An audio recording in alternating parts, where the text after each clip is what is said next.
Good evening. Thank you for joining us tonight. This is Emo Nightly News, every moment online. Here are tonight's headlines. 6 Dominica State College students receive EC $12,000 in scholarships from the Dominica Cypher Alumni Association. The Zero Hunger Trust Fund launches a major regional food security project benefiting schools in Dominica and across the Eastern Caribbean.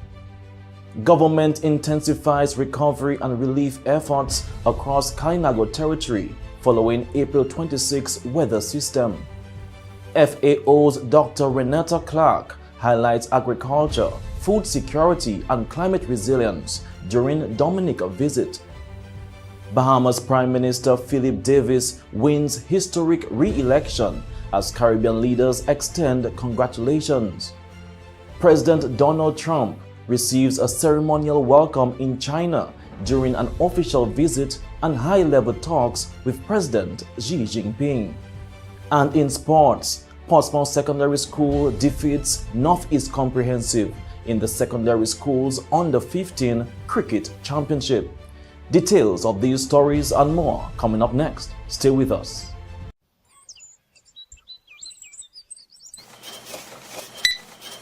Tico, that's $800. Cash or card? When cash is low, Tico is still ready. Always card, Chalo. Would you like a copy of the receipt? No, Chalo. NBD already sent me the alert and I'll see it on Mo Banking later. That is it. From card to farm. Power your business with the NBD Small Business Credit Card. Your partner, your bank. Welcome back. I'm your presenter, Rick Francis, and this is the news broadcast for the 14th of May, 2026. In local news this evening, a total of EC $12,000 in scholarships was presented to students in recognition of their academic excellence, resilience, and determination across several areas of study, including nursing, business, auto mechanics, general studies, paralegal studies, and primary education.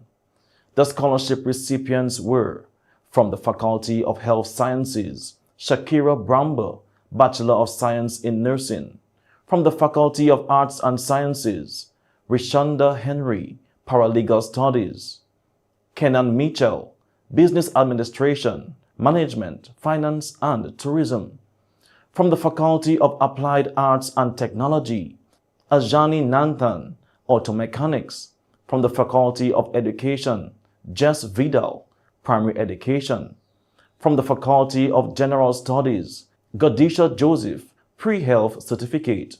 The ceremony celebrated the achievements of the students and highlighted the continued commitment of the Dominica Cypher Alumni Association to supporting education and student development in Dominica.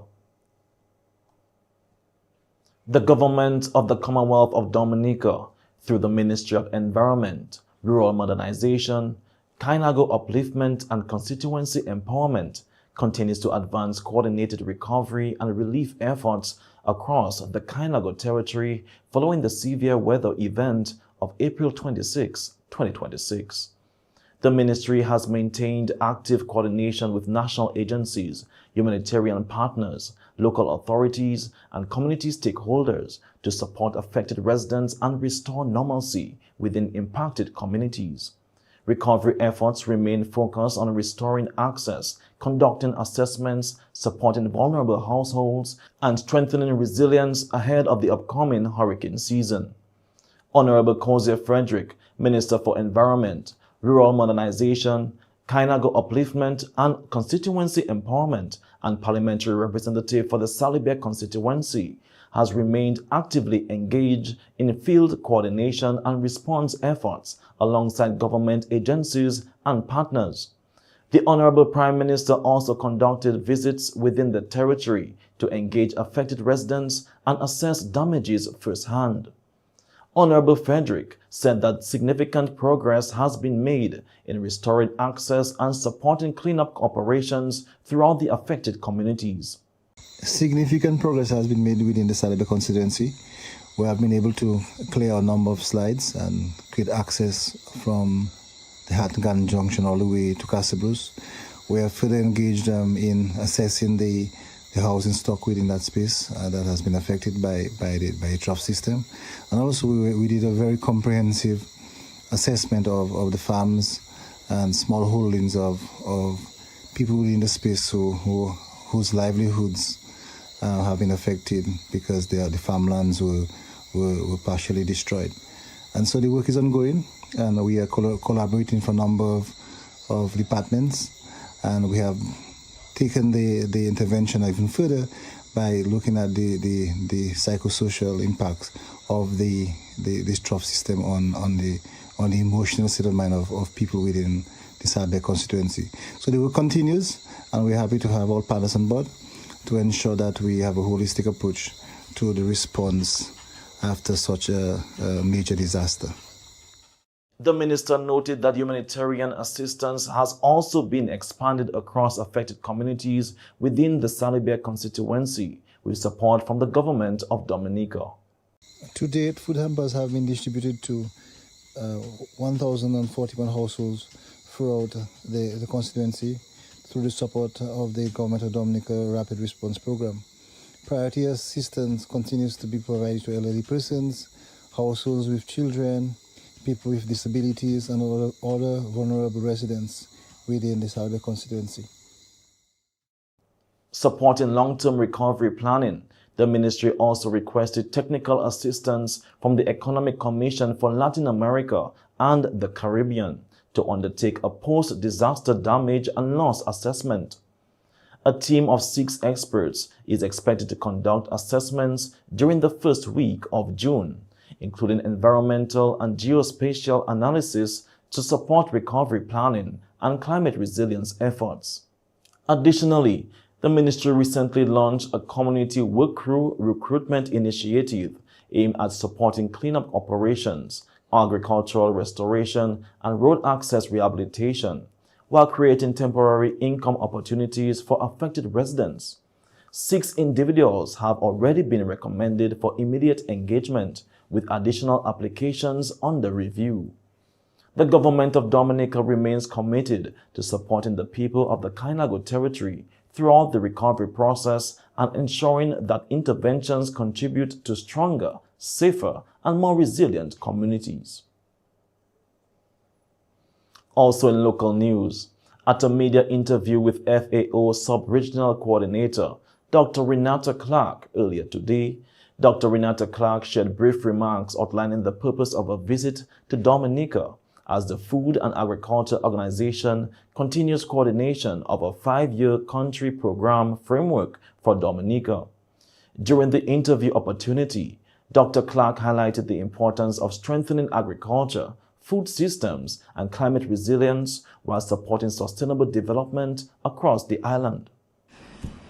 Well, we are here, as was just mentioned, FAO's work in Dominica is governed by a framework that we agree with the government, in specifically the Ministry of Agriculture. So the current program of work, that framework, ends this year. So we're getting ready for the next 5 years. It is based on the government's vision of what it wants to do. The country programming framework identifies areas where the ministry is asking FAO's support to achieve certain things. And basically this is what this mission is about. We're speaking with all of the heads of units, looking back on what we did, what went well. We've been doing a lot of value chain development work. We've been doing a lot of work on building resilience, and it's been going well.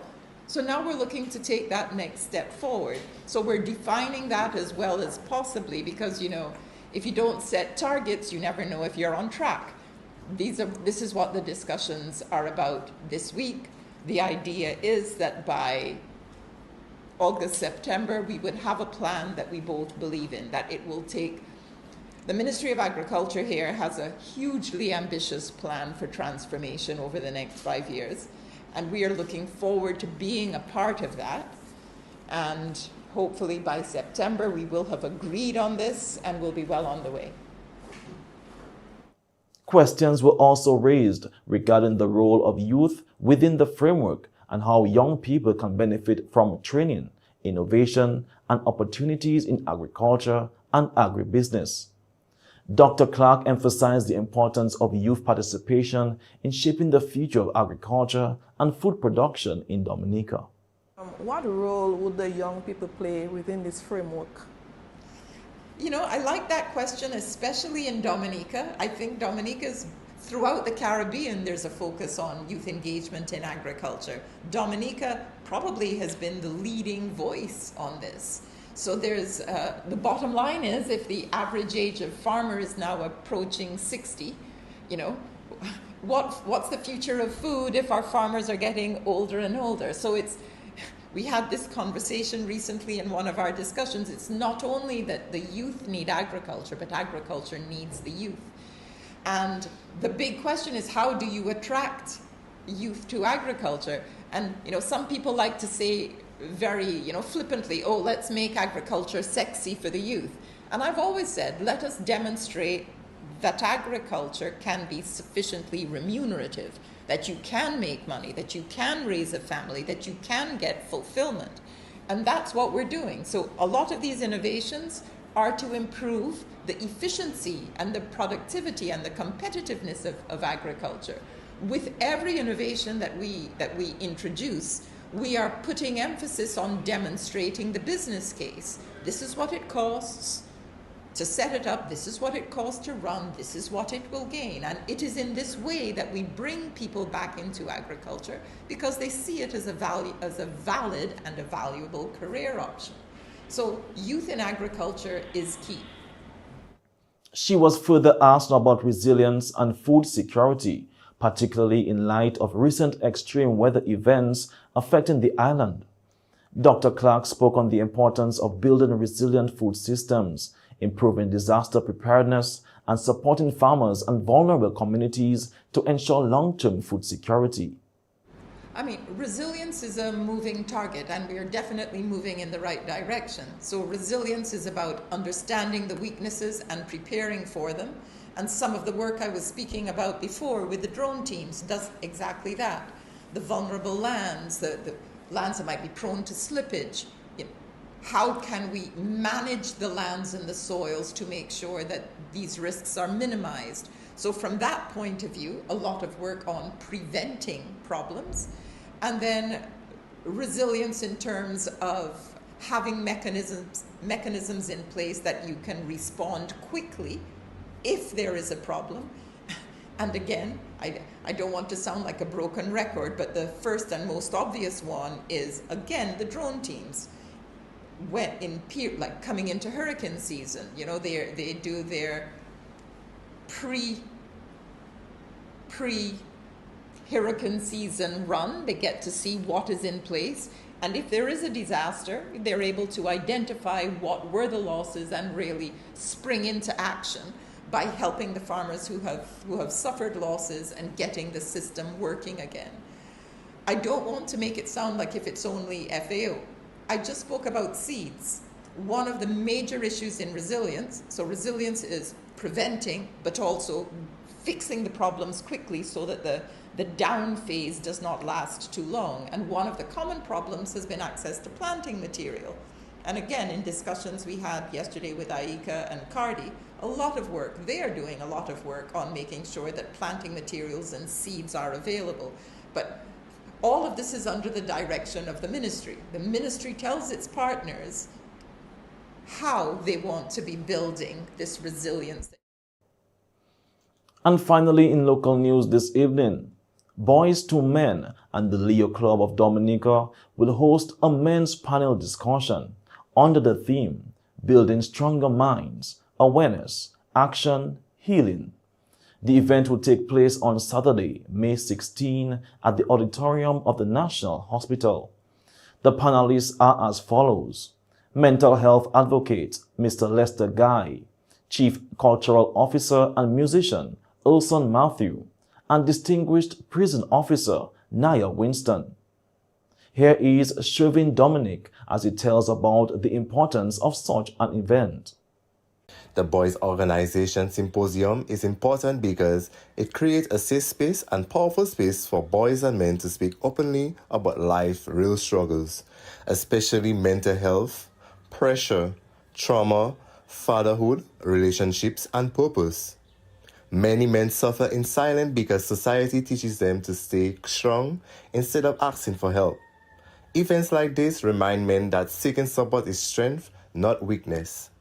We want to encourage positive masculinity and leadership, educate men on mental health awareness and emotional wellness, break cycle of violence, bullying, and silence in communities. Most importantly, this symposium can save life. One conversation, one message, or one testimony can help a man who may be struggling quietly. While men are mentally, emotionally, and spiritually healthy, families and community become strong too. So strong men are not afraid to speak, heal, grow, and support one another. He also encouraged men and boys everywhere to attend for a time of learning and socialization. Calling all boys and men this Saturday, May 16th at 5 p.m. sharp. Come to the hospital auditorium, make it a duty to attend the Mental Health Symposium hosted by the Boys and Men Organization of Dominica. Too many men are suffering in silence, carrying pain, pressure, depression, and struggle alone.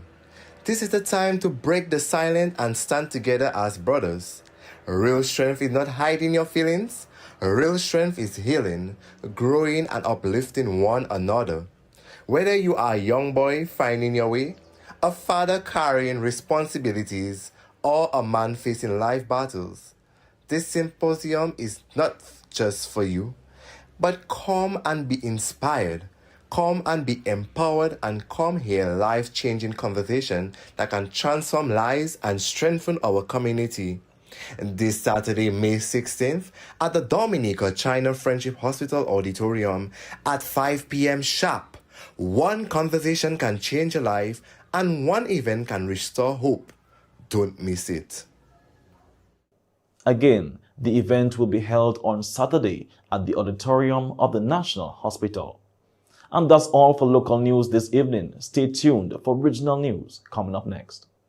Across our Caribbean, we're going digital, working smarter and living safer online. In Dominica, we don't fall for fake prices. We check before we click. In Grenada, we verify before we share, keeping our hard-earned money safe from hackers. In St. Lucia, we report cyberbullying, protecting our children and each other.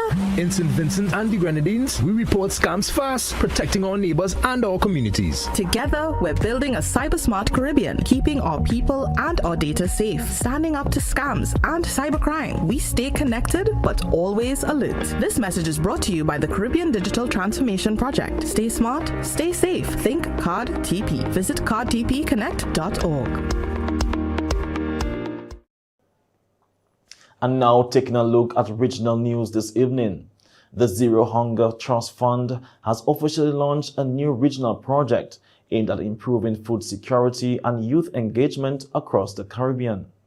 The 18th month initiative, titled Cultivating Futures, Empowering Youth for a Food Secure Region, is funded by the European Union and will be implemented in St. Vincent and the Grenadines, St. Lucia, Grenada, and Dominica.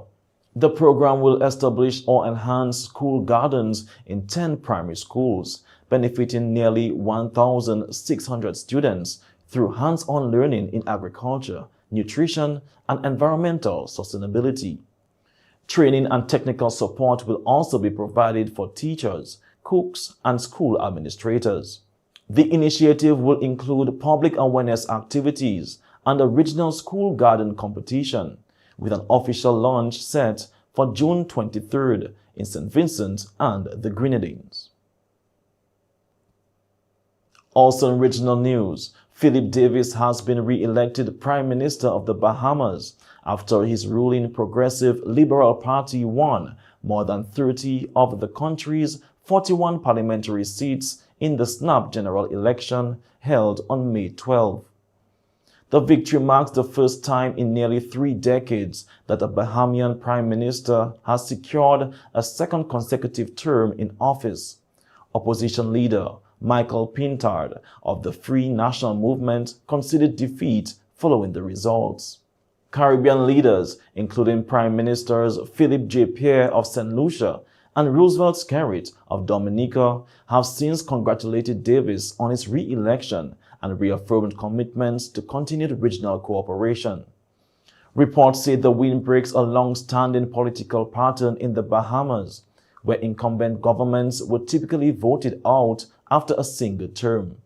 Key issues during the campaign included the rising cost of living, crime, housing, healthcare, immigration, and economic stability. And that's all for regional news this evening. Stay tuned for international news coming up next.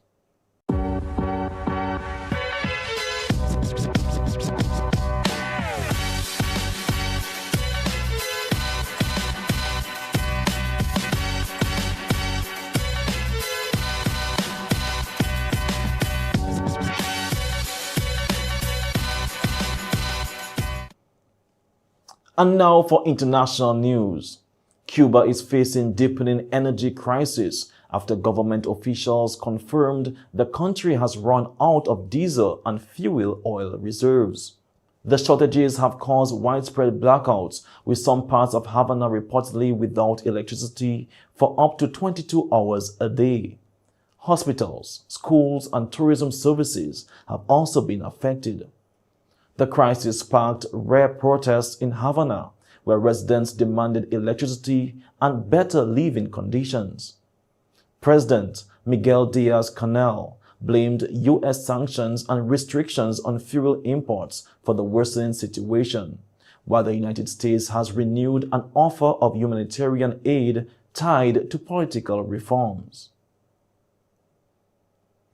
And finally, in international news, U.S. President Donald Trump received a ceremonial welcome in China on the opening day of his official visit, which included a military-style troop parade, performances by cheering school children, and high-level talks with Chinese President Xi Jinping. The two leaders held a meeting lasting approximately 2 hours, where discussions reportedly focused on trade, economic relations, regional security, and diplomatic cooperation between the United States and China. Following the formal talks, President Trump toured the historic Temple of Heaven, one of Beijing's most iconic cultural landmarks. The visit comes amid ongoing global attention on U.S.-China relations, with both countries seeking to manage tensions surrounding trade, technology, and geopolitical influence. Crowds gathered during the visit as Chinese officials showcased traditional performances and ceremonial displays to welcome the American president. And that's all for international news this evening. Stay tuned for the sports segment coming up next. New game in town. Get ready to match 5 and you can win 10K. Let's go. Play with just $2. Match 5 numbers from 1 to 29 to win. Draws every Wednesday and Saturday at 9 p.m. It's easy, fun, and local. Match 5, your local jackpot game. Dominican National Lottery.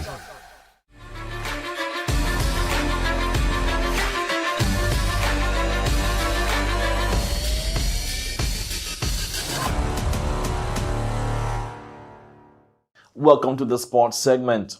Portsmouth Secondary School secured a 3-wicket victory over Northeast Comprehensive School in the Sports Division Secondary Schools Under-15 Cricket Championships on Tuesday at Jolly John Park. After winning the toss and electing to field first, Portsmouth Secondary School restricted Northeast Comprehensive to 138 runs all out. Top scorers for NECS were Omarion Bruni with 46 runs and Michael Christmas, who contributed 29. Leading the bowling attack for Portsmouth Secondary were Nasio Paul with figures of 4 wickets for 36 runs, while Alison Joseph claimed 2 wickets for 36 runs from 8 overs. In reply, PSS successfully chased the target, finishing on 139 runs for 7 to claim the win. Jaden Charles led the scoring for PSS with 20 runs, while Liam Peter added 14. Bowling for NECS, Omarion Bruni returned to take 2 wickets for 68 runs, while Jonathan Paul finished with 2 wickets for 28 runs. And with some local football news, on Wednesday night at the DFA Technical Center, We United FC recorded a 3-1 win over Bath Estate FC in another exciting Premier League fixture. Alison Gasper led the charge for We United FC with a brace, while Roosevelt Coppell also found the back of the net to help secure the victory. Bath Estate FC managed to pull 1 goal back in the second half, but We United FC maintained control to earn all 3 points. The Dominica Football Association has announced the appointment of Vladimir Corbett as its new competitions manager. In his new role, Corbett will oversee the administration and coordination of all competitions organized under the association. His responsibilities will include the overall management of DFA-sanctioned tournaments and ensuring the smooth organization and execution of league and cup competitions across Dominica. The DFA, in a press conference, congratulated Corbett on his appointment and expressed confidence in his ability to effectively carry out the duties associated with the position. Meanwhile, the association also confirmed that the upcoming DFA First Division League and DFA Women's Premier League seasons are expected to begin shortly. According to the DFA, additional details regarding fixtures, venues, and participating teams will be announced at a later date. And that's all for the sports segment. Stay tuned for the weather report coming up next.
And this concludes tonight's news broadcast for the 14th of May, 2026. I'm your presenter, Rick Francis, and on behalf of the entire newscast, we say thank you for viewing. This is Emo Nightly News, every moment online. Have a good night.